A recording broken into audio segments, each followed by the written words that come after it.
Bonjour à tous et bienvenue dans ce nouvel épisode d'Anomia. Je m'appelle Valentin Tonti-Bernard et j'ai décidé de créer ce podcast pour vous permettre de découvrir la vraie vie des avocats, leur parcours, leur activité, mais surtout et encore leur business. Anomia, c'est un cabinet de conseil en stratégie exclusivement dédié au cabinet d'avocats. Nous intervenons sur 3 sets de compétences que sont la formation business, le coaching business ou encore des missions de conseil en stratégie à l'intérieur des cabinets d'avocats. Aujourd'hui, dans ce nouvel épisode d'Anomia, j'ai le plaisir de faire découvrir ma conversation avec Géraldine Astrup. Maître Astrup est avocat associé en restructuring au sein du cabinet Valmy Avocat. Elle est arrivée dans ce cabinet au sein du mois de septembre et elle vous raconte ses débuts au sein de ce cabinet.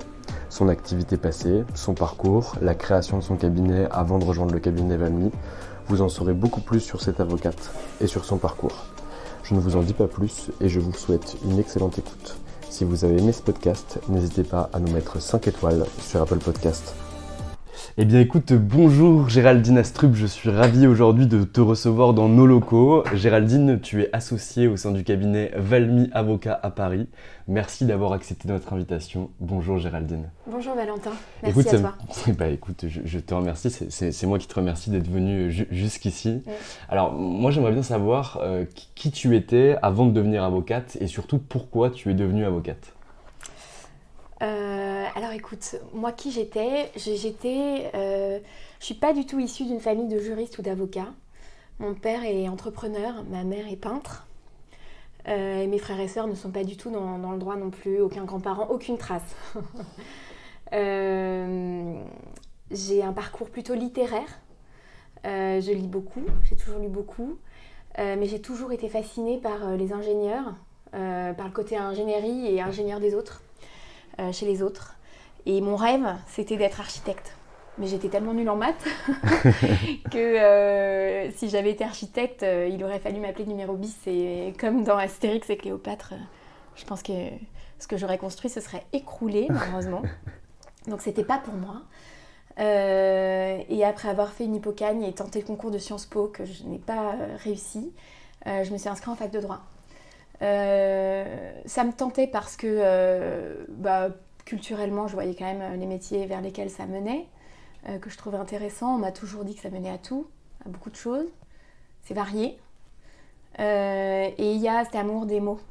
J'entends beaucoup de gens dire que le droit c'est une matière scientifique avec des raisonnements de techniciens, c'est vrai, mais moi ça réunissait le côté en fait c'était de l'ingénierie à ma portée, tu vois.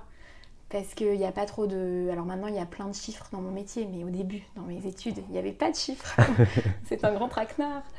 Il n'y avait pas de chiffres, c'était faire de l'ingénierie avec des mots. Et je trouvais qu'avec mes skills, je devrais peut-être m'en sortir, pas mal.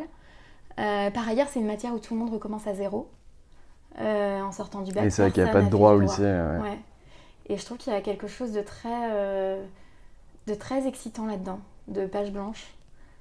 Qui me plaisait. Mais bon, je pense vraiment que... Moi j'y voyais une matière littéraire, hein, honnêtement, en allant faire du droit. Très clair. Il y a l'histoire, etc. Et alors du coup, pourquoi le métier d'avocat ? Ça s'est un peu fait tout seul.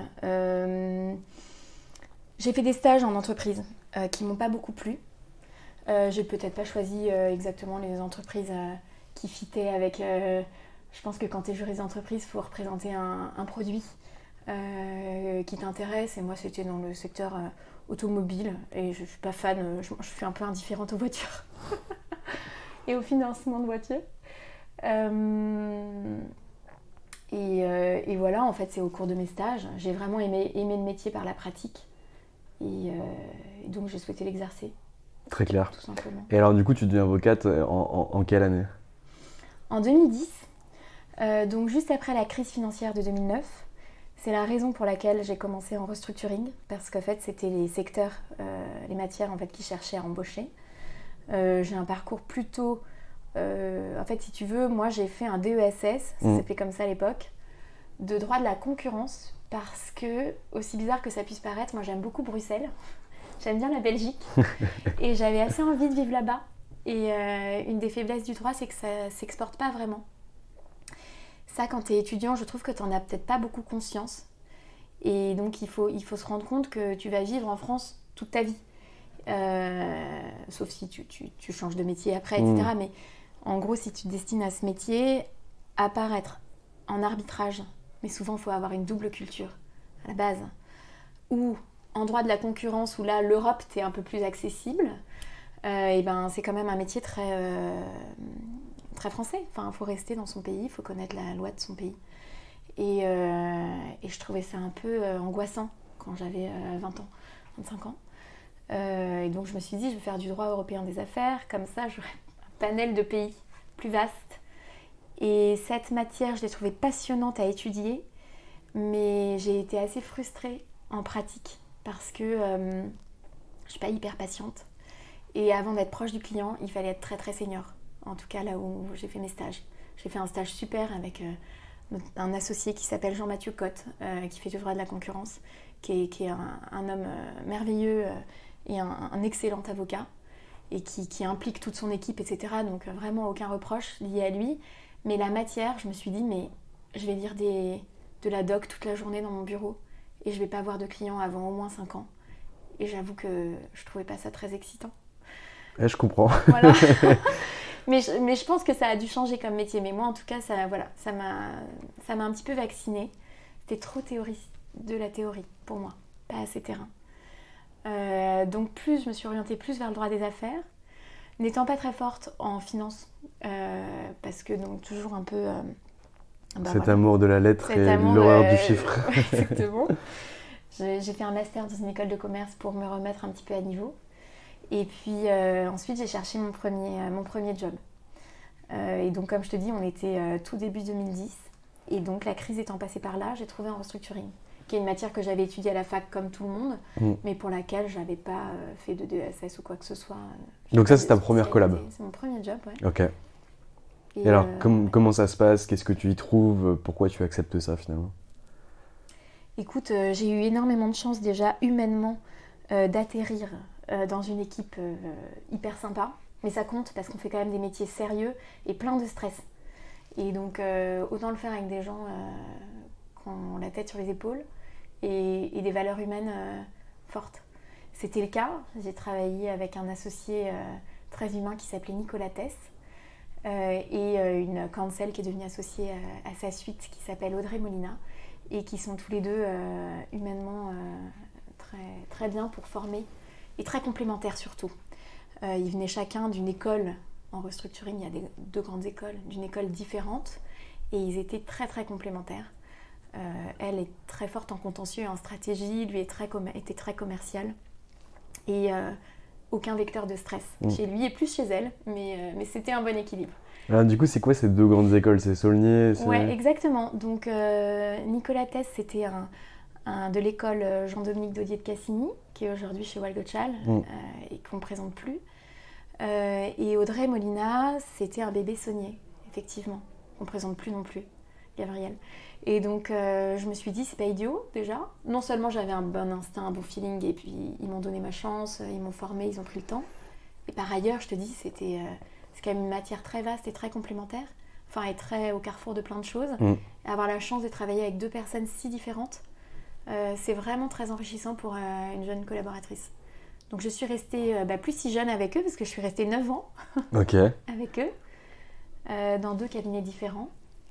D'abord, un cabinet qui s'appelait SJ Berwin, qui n'existe plus aujourd'hui, qui était un cabinet de private equity, très simple, enfin voilà, avec une... Qui est devenu Goodwin aujourd'hui.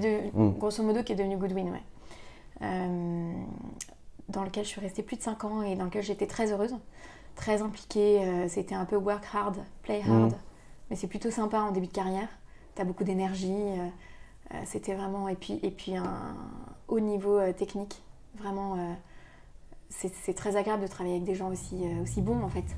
C'est impressionnant et puis c'est flatteur. Et donc on y trouve son compte facilement. Et ensuite, nous sommes partis avec Nicolas et Audrey et toute l'équipe d'ailleurs chez Dentons, l'ancien Salance, qui est un très gros cabinet, un peu plus policé, un petit peu différent comme atmosphère, où je suis restée 3 ans. Et à l'issue de ces 3 ans, je suis partie pour être off-counsel chez Brown Rudnick, qui est un cabinet américain de Boston et qui n'avait pas de pratique restructuring à Paris. Mais je ne m'y suis pas beaucoup plu et je suis partie. J'avais envie de m'installer depuis un certain temps, donc je l'ai fait juste après. Voilà l'histoire. Super. Alors, j'aimerais bien qu'on revienne un petit peu sur le travail que tu as fourni avec Nicolas Tess et Audrey Molina, notamment dès ton arrivée dans le cabinet qui s'appelle aujourd'hui Goodwin. C'est quoi les tâches qui te sont données quand tu arrives? Comment tu te comportes en tant que jeune collaboratrice?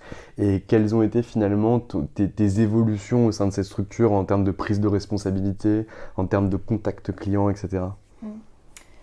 Et tu me fais faire un flashback de 12 ans en arrière. Il y en a qui en font 30 ans en arrière. Ouais, tu peux faire un petit effort. Okay. Alors, au départ, quand je suis arrivée, j'ai vraiment découvert une matière parce que ce que tu apprends à la fac, tu as besoin de le connaître, c'est sûr. Mais ça n'a rien à voir avec la pratique. Tu sais sans doute qu'en restructuring, il faut choisir un peu son camp en début de carrière, grosso modo. Soit tu es avocat de créancier, soit tu es avocat de débiteur. Là, on était avocat de débiteur, surtout. Donc d'entreprise, de participation de fonds. Et donc on était soit pour les actionnaires, mais tu es quand même un peu indirectement plus côté débiteur que créancier, parce qu'il y a un intérêt.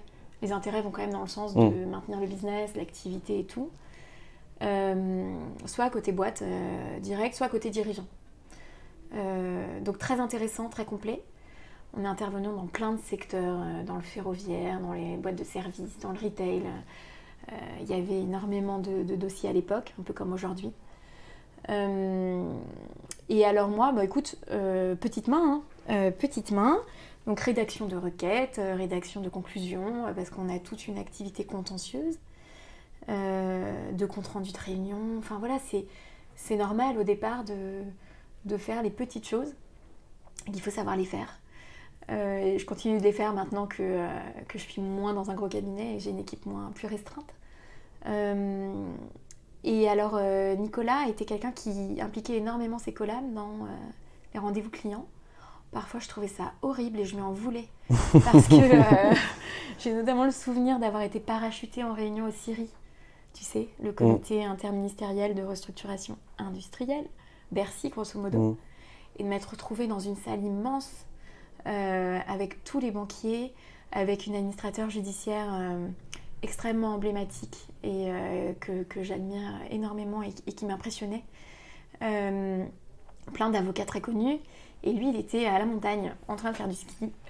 Et moi j'étais forcément, j'avais forcément des lacunes liées à un manque d'expérience, si tu veux. Et donc là, j'étais pas contente.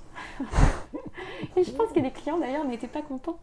Donc ça, c'était parfois déstabilisant et sans doute pas forcément très bien. Et à d'autres égards, c'était bien parce que tu es obligé un peu de composer. Moi, j'essaye de pas avoir trop de stress. Je dis toujours à mes collabs, pas de stress avec moi. Enfin, pas de stress inutile. Mais quand même... Le stress, ça te permet souvent de te propulser un peu plus haut et d'être un peu meilleur quand il est sur des bonnes choses, axé sur des bonnes choses. Et donc, sans doute, grâce au fait qu'il m'ait plongé comme ça dans le bain, peut-être que ça m'a mis un petit coup de pied aux fesses pour me faire progresser plus vite. Donc, il y avait aussi des avantages. Par ailleurs, il m'a beaucoup emmené en rendez-vous client. Je parle de lui à l'imparfait parce qu'il nous a quittés l'année dernière. Il m'a beaucoup emmené en rendez-vous client et il avait un très bon relationnel, donc ça m'a sans doute aussi donné des skills à ce niveau-là que j'ai pu utiliser 10 ans plus tard. Mais voilà, au départ petite main, et puis je pense un truc très classique, quoi, de petit à petit mieux comprendre, être de plus en plus business, parce qu'en fait c'est une matière technique, mais ça suffit pas, et donc faut se plonger dans le business de nos clients. Voilà. C'est vrai, je pense que c'est d'autant plus vrai en restructuring parce que, notamment quand tu es côté débiteur, à partir du moment où tu as un dirigeant, un actionnaire qui est en difficulté avec son entreprise, notamment quand on est président fondateur, le mec, c'est son bébé, c'est de l'opérationnel, il faut le comprendre avant de pouvoir traiter le juridique derrière. Ouais, et ça, je pense que c'est vraiment le nerf de la guerre pour un bon avocat. Ouais, t'as raison. C'est fondamental, en fait, les dirigeants, prenons l'exemple du dirigeant, mais c'est le cas aussi de l'actionnaire, comme tu dis, c'est le cas de certains des salariés, etc., sont dans une phase de turbulence qu'ils n'ont jamais connue, en général. Les repères sont complètement différents, les calendriers sont accélérés. Il y a des choses qui peuvent être perturbantes aussi pour eux, c'est que c'est un métier d'entre-gens. Et je pense que quand tu es dirigeant d'une boîte en difficulté et que tu arrives en audience et que tout le monde se fait la bise ou se tutoie, etc., tu peux te sentir un peu seul peut-être. Enfin, c'est un peu perturbant à mon avis. Donc tous les repères sont un peu bouleversés. Et le rôle de l'avocat, c'est effectivement de donner, de sécuriser, de rassurer, d'anticiper, etc. Et de décoder pour lui. Mais avant de faire tout ça, il faut comprendre ce qu'il fait. Il faut comprendre ce qu'il fait parce qu'il faut parler son langage, il faut comprendre ses échéances à lui, ses inquiétudes. Enfin voilà, donc vraiment se mettre dans le business. Et c'est ça qui fait que c'est passionnant. Parce que tous les secteurs sont concernés, surtout quand tu es côté débiteur. Tous tes dossiers sont différents, quoi. Donc, je suis assez d'accord. Et du coup, alors, en parlant de business, toi, à partir de quand tu as développé ta clientèle perso? Comment tu t'es comporté pour le faire, etc. Alors, j'ai développé ma clientèle perso il y a bientôt 3 ans, en créant mon cabinet. Tu n'avais pas du tout de clientèle perso depuis 2010 jusqu'à maintenant? Ok, non, très peu. J'en avais fait, j'avais dû avoir 3 dossiers par an. Mais pas de velléité de développement jusqu'alors? Mais non, je dois t'avouer que j'étais un peu un hamster dans une roulette. Ok. Et donc j'étais un petit soldat, mais j'étais contente d'être un petit soldat. Ça me dérangeait pas, j'apprenais. Et j'aimais bien mon équipe, donc ça compte énormément. Et puis un jour, j'ai moins aimé mon équipe. Et donc j'ai cessé de travailler dans un cabinet. Et j'ai voulu faire les choses à ma manière. Mais je pense que c'était dans le bon ordre, quoi. Ok, ça m'intéresse beaucoup parce que alors, nous, on est persuadés de quelque chose, c'est qu'à partir du jour 1 où finalement un avocat devient collaborateur et commence à travailler au sein d'un cabinet, qu'importe qu'il développe ou pas sa clientèle, il faut immédiatement qu'il puisse être mis en front pour travailler son réseau, pour pouvoir conseiller des gens et bien sûr quand même avoir un peu de clientèle perso parce qu'on ne naît pas associé mais on le devient grâce justement à cette clientèle qu'on arrive à acquérir, etc. Est-ce que toi tu as vu un manque dans un premier temps où tu t'es dit en fait j'aurais dû commencer il y a bien longtemps parce qu'en fait c'est vraiment ça le métier d'avocat? Alors en fait, en réalité, certes, j'avais pas beaucoup de clients, mais j'avais quand même commencé à sortir, à me montrer, à être dans les assos qu'il faut, etc. Encore une fois, c'était quelque chose que Nicolas et Audrey m'ont toujours poussé à faire, et ce qui me gonflait à l'époque, parce qu'on travaillait énormément, et en fait, on devait aussi aller à des conférences qui te prennent toute une journée. Tu sais qu'en fait, derrière, tu vas devoir faire ton boulot le soir, la nuit. Bon. Et ils nous disaient tout le temps, tous les deux, mais il faut sortir, montrez-vous, rencontrez les gens. Et c'est vrai qu'au départ, t'es pas business oriented, quoi. T'es là pour exécuter, tu vois ta to-do list. Non, t'as pas envie d'aller aux entretiens de la sauvegarde. Ou d'aller à des verres, des cocktails où tu connais personne, où tu sais très bien que t'es la plante verte. C'est pas très... Mais il faut se forcer. Moi, j'encourage beaucoup mes 2 collaborateurs. Donc, faut se forcer, faut y aller. Et donc j'avais peut-être pas beaucoup de clients, en tout cas j'avais que des petits clients, quoi. J'avais des potes en fait qui avaient des problèmes dans leur petite boîte. C'était pas du gros dossier, hein, clairement, mais je connaissais pas mal de monde et donc je me suis pas installée en ayant 0 contact et 0 réseau, mais effectivement j'avais pas beaucoup de dossiers quand je suis partie. J'en ai quand même 2-3. Très clair. Et du coup, alors tu fais partie de quel asso? Parce que tu as quand même commencé un développement, étant donné que tu t'es quand même introduit au sein du milieu.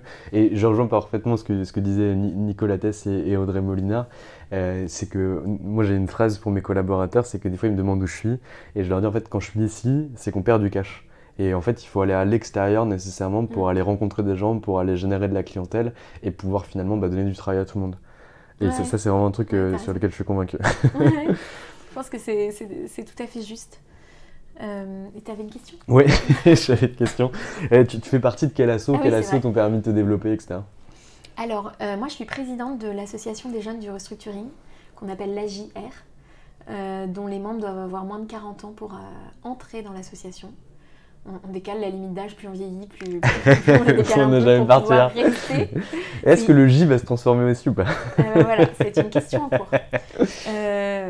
Donc c'est une asso hyper sympa, où on fait plein de choses, plein de conférences pour se tenir à jour, etc. Puis on est dans pas mal de groupes de réflexion pour faire un peu de lobbying, surtout en ce moment. Et par ailleurs, on organise des verres hyper sympas, quoi. Donc ça crée du lien informel entre les acteurs, les AGI, des mandataires, des gens du chiffre, etc.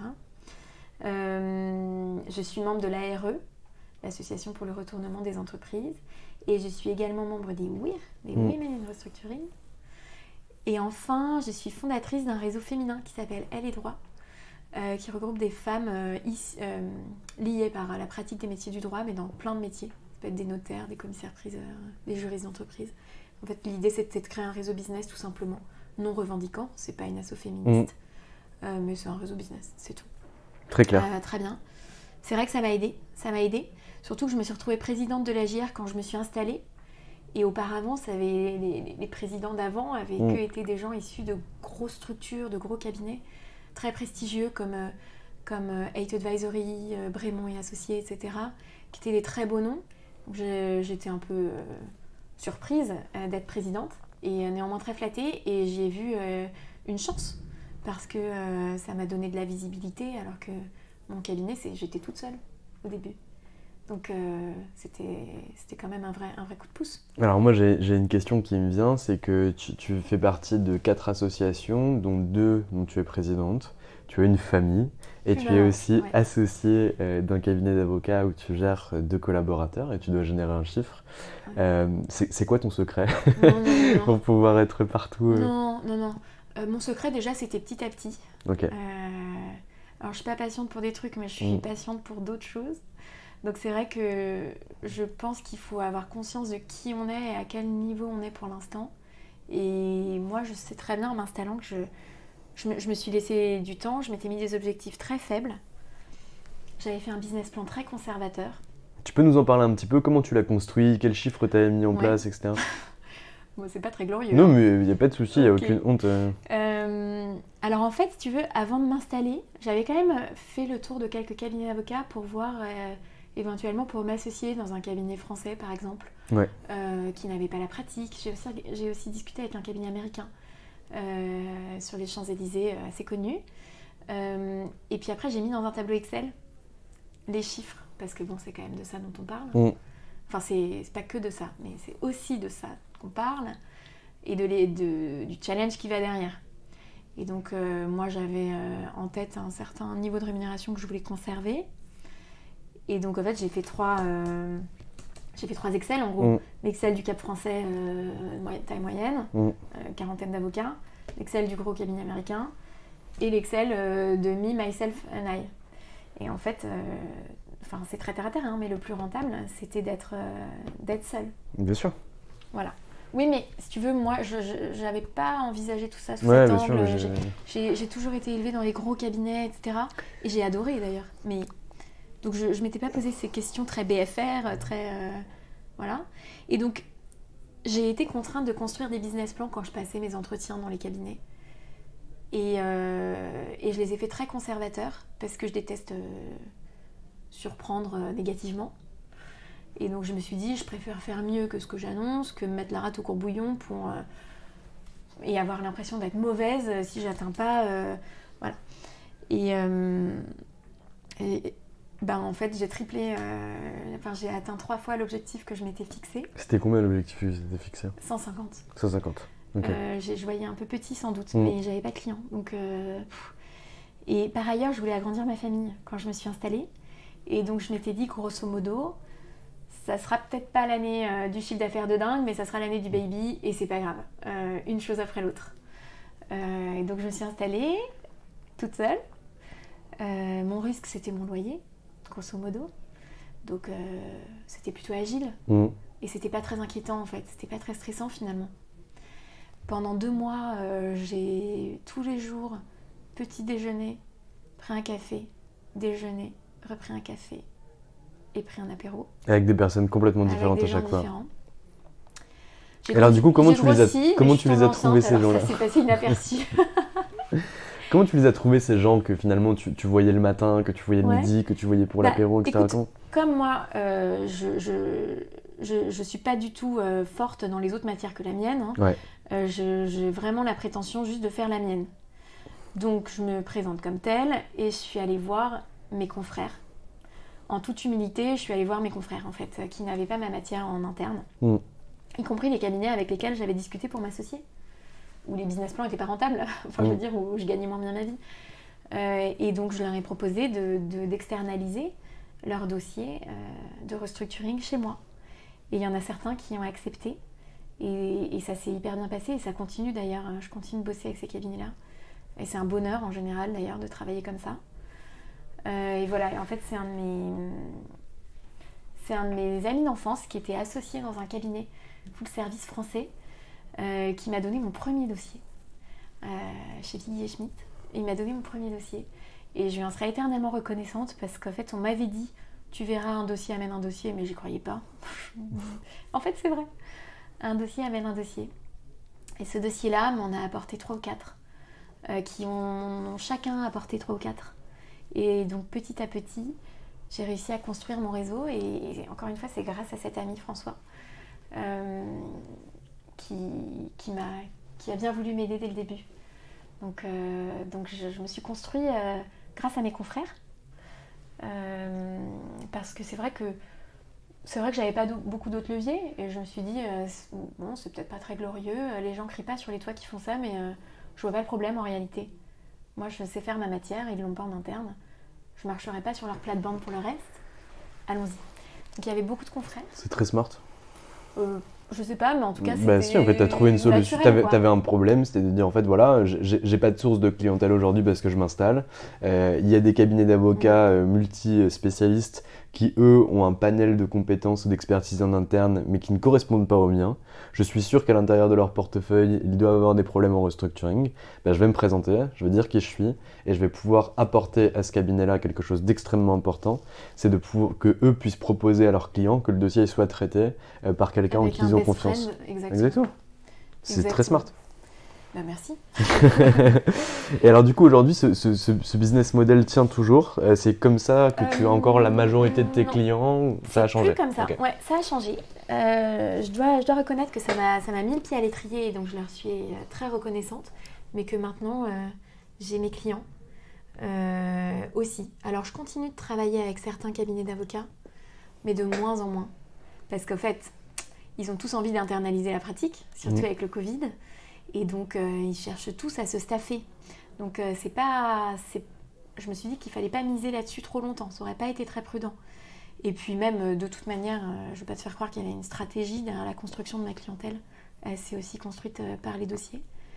Et donc maintenant, j'ai quand même une récurrence parce que je travaille pour beaucoup d'investisseurs qui rachètent des boîtes à la barre du tribunal, notamment, ou en conciliation, enfin qui investissent dans des sociétés sous-performantes ou défaillantes. Et donc, c'est une forme de récurrence parce que quand ils ont beaucoup d'énergie et beaucoup d'argent, ils font beaucoup de dossiers. Donc, voilà, moi, je m'inscris vraiment comme un partenaire à leur côté pour déchiffrer, pour donner quelques clés et puis mettre en musique. C'est passionnant. Et puis par ailleurs, je travaille aussi pour des fonds qui sont actionnaires de boîtes et donc qui sont actionnaires de plusieurs boîtes, donc j'ai plus besoin de passer par les avocats.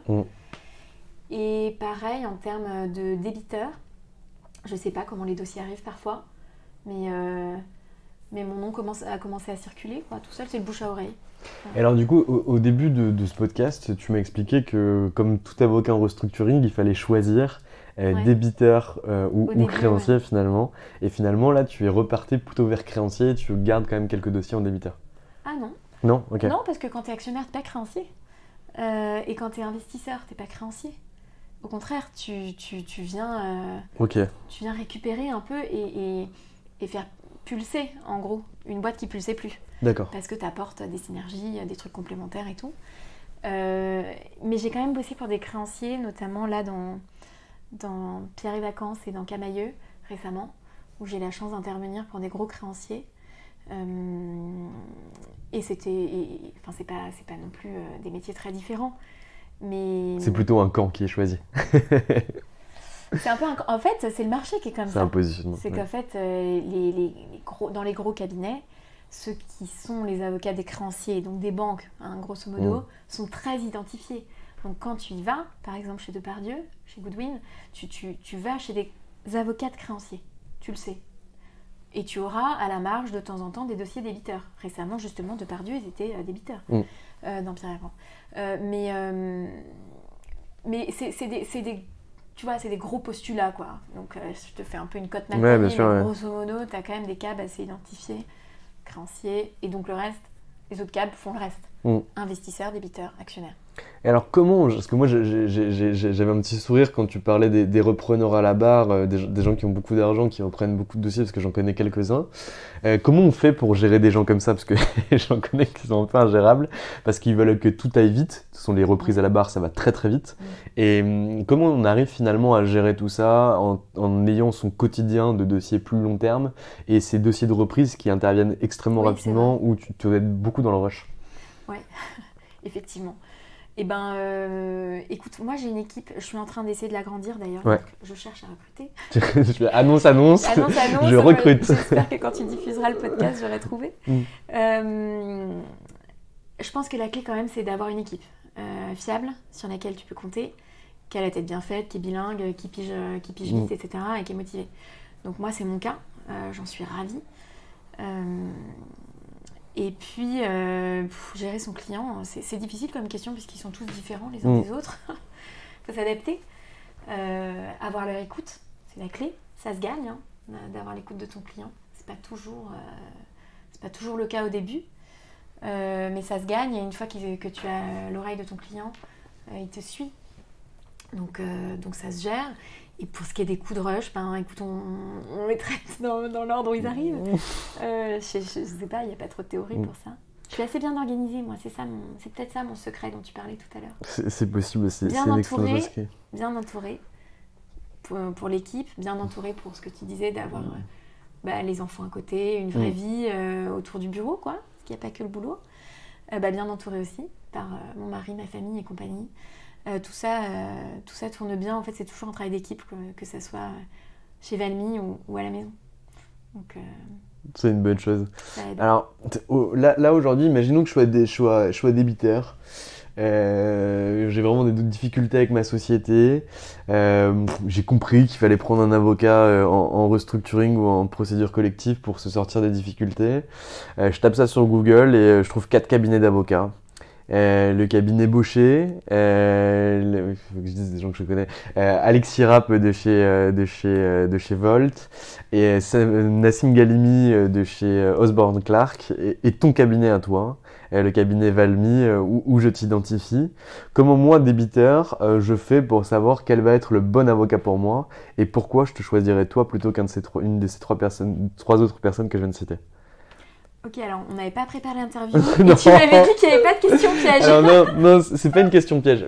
Retourne la question, on s'en fout de ça. C'est plutôt, c'est quoi aujourd'hui ton positionnement et pourquoi je viendrais te voir? Parce qu'en tout cas, les 4 avocats cabinets que tu as cités sont tous aussi bons les uns que les autres.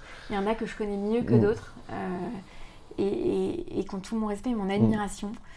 Et je pense qu'ils auraient tous été parfaits pour toi en tant que débiteur. Bon, il faut déjà avoir un bon fit avec son avocat, donc idéalement peut-être en rencontrer 2.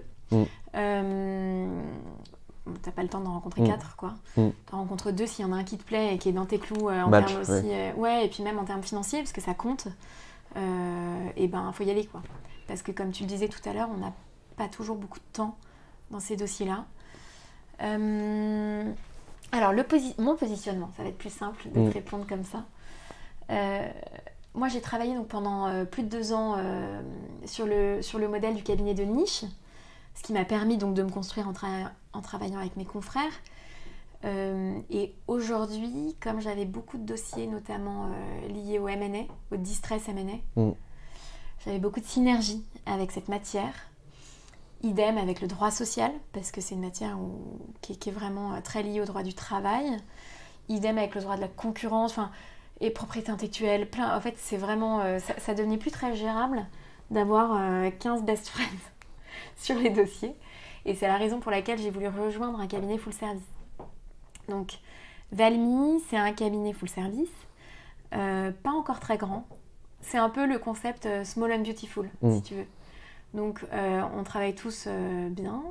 On a tous été formés dans des très belles écuries. C'est un cabinet générationnel. On a tous entre 35 ans et 43 ans. Moi, j'ai 36 ans. On se retrousse un peu les manches, tu veux. On est dans nos dossiers. On a chacun une équipe de 2-3 collabs. Donc, en gros, il y a 12 collabs, je crois. Depuis le 1er juillet, je crois 13. 13 collaborateurs et 6 associés. J'espère bientôt un 7e. Donc, c'est un cabinet qui est encore en train d'un peu grandir. On ne veut pas non plus grandir trop vite et n'importe comment. Mais on veut pouvoir offrir à nos clients, en tout cas pour moi, c'était fondamental, toutes les pratiques. Avec des avocats impliqués. C'est vraiment la force. Et on a un positionnement de prix aussi qui est assez compétitif, on ne va pas se mentir, mais c'est un argument, surtout dans ma matière. C'est vraiment un argument. Et donc on est assez agile sur ce terrain-là. On peut proposer des forfaits, on peut proposer des zones de résultats. Enfin voilà, on est assez agile. Faut pas que ça soit ça le sujet, si tu veux. Donc voilà. L'idée, c'est vraiment d'être un partenaire de nos clients. Donc du débiteur que tu serais. De déchiffrer pour toi tout ce vocabulaire, tous ces calendriers, toutes ces audiences qui peuvent te paraître des pertes de temps, etc. De t'expliquer à quoi ça sert. Tous les à côté.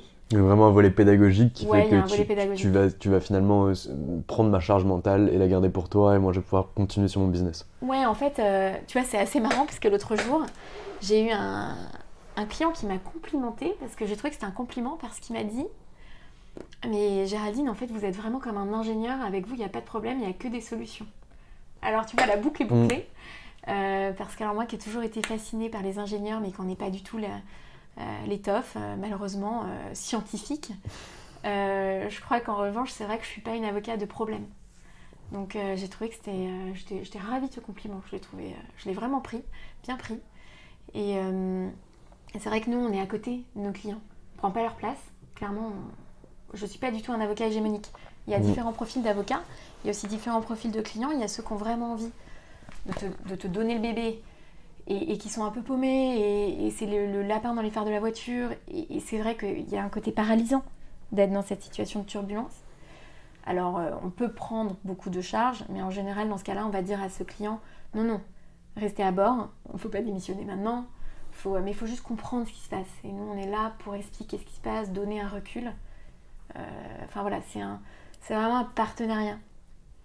Donc, très clair, ça me va. On prendra pas ta place. Ça me va très bien. Géraldine, ça fait déjà 40 minutes que je te cuisine et je te pose des questions auxquelles tu n'es pas préparée. C'est le cas pour tous nos podcasts, hein, mais c'est comme ça qu'on fonctionne. Est-ce que tu as un mot de la fin ? Qu'est-ce que je peux te souhaiter pour l'avenir ? Écoute, moi, ça va être la première fois que je vais développer des synergies avec des associés. Ça m'est jamais arrivé. Donc, je souhaite que le cabinet se développe. Que ça continue de bien tourner, que nos clients soient contents, qu'ils restent, parce que ça c'est vraiment ma plus grande fierté, c'est que mes clients restent. Donc souhaite-moi que ça continue et de rester avec cet équilibre, parce que depuis que je travaille à mon compte, disons, j'ai jamais été aussi épanouie, aussi équilibrée et j'ai jamais autant aimé mon métier d'avocat. Donc souhaitons que ça continue. Eh ben écoute, c'est tout le mal que je te souhaite et j'espère que ça continuera comme ça et toujours avec ce sourire. Géraldine, je te remercie. Merci Valentin. Je te souhaite un bel été et vous pourrez tous écouter ce podcast début septembre. Merci. Et voilà, c'est fini pour aujourd'hui.